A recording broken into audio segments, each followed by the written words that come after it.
नारला PS jurisdiction रे Ropra road और दिनेश अग्रवाल करे जने कॉन्ट्रैक्टर अछि से माने गोडाउन रे गाड़ी आर्सनिंग करे छे और नक्सल करे गोटे फेक नक्सल पोस्टर करा अछि और हमें फर्स्ट कंफर्मेशन दिए छी नारला रे एबे कोनोसी प्रकार नक्सल मूवमेंट नहीं फर्स्ट थिंग और नारला तक 70-80 किलोमीटर्स कंधमाल बॉर्डर रे अछि किंतु नारला रे ए मुहूर्ते किछि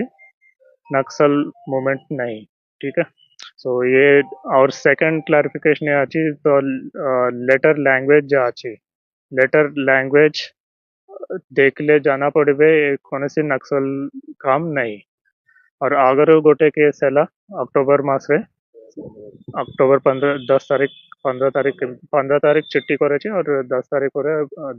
10 तारीख चिट्ठी करा है छे और 15 तारीख पुलिस कंप्लेंट करा है तारपरे केस है केस थ्रू हमें जाना पड़छि किछि इंटरनल फैमिली इश्यू अछि एबे